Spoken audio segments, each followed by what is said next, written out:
Now the best thing about Port Solent Marina is that if boats aren't quite your cup of tea, then there is still plenty to keep you busy, from shops and restaurants to this multi-screen cinema. But if you still fancy something a little more physical, then Caroline Plaitch may well have the answer.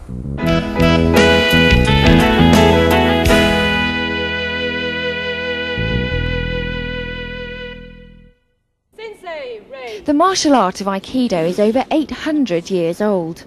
Since the time when it was first practiced in battle to kill and maim opponents, the sport has developed and changed considerably.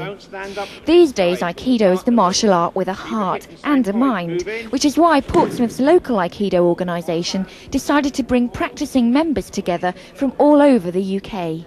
The first time we got together like this, the mix of traditional Aikido, Aikikai and Yoshinkan Aikido, which are three totally different styles of Aikido, but coming together, meeting, joining, working together. Many of this country's finest Aikido instructors attended the open weekend to demonstrate the skills of the sport to both national practitioners and the local community. Jack Poole, a high-ranking 6th Dan, he explained how Moriomi Oshiba had changed Aikido. He designed an art that was open to all people. Now, if you're, shall we say, into judo, then you and I would not contest. You're a lady, I'm a man, we wouldn't actually contest.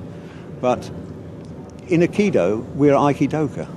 I may be a gentleman to you off the mat and open the door, but on the mat we're equal. We're Aikidoka, we have no gender. And it opened the world to ladies and to children.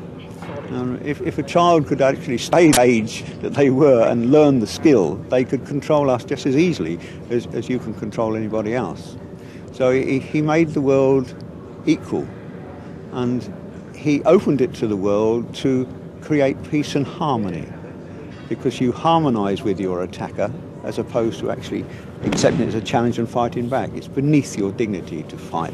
However, the demonstrations shown look by no means a peaceful pastime, yet equally the displays appear to have been choreographed and looked quite safe. When we do a demonstration, it's impossible to choreograph. What happens is because timing is incredible between the attacker and the defender, as the flow starts to go, you actually hit the floor and you haven't felt any contact, and it's amazing because everybody's watching. And because Aikido is a non-competitive sport that requires a strong mental attitude rather than strength, this martial art encourages everyone from all ages to get involved, and according to the open weekend's visitors, they unanimously enjoyed themselves. We held the first one last year in memory of Gozo Shioda, the founder of Yoshinkan Aikido. And we continued it this year, so we invited a few clubs in to join us to have a good, varied training weekend. So what have you been doing throughout the couple of days that you've been here? Getting thrown around a lot, and just learning a lot. Several organisations have come together, and everybody's had one aim in life, is to practice the best they can. Have you learnt anything this weekend? Oh, definitely. What kind of thing? I've got an awful lot to take back to my club up in the Midlands this week.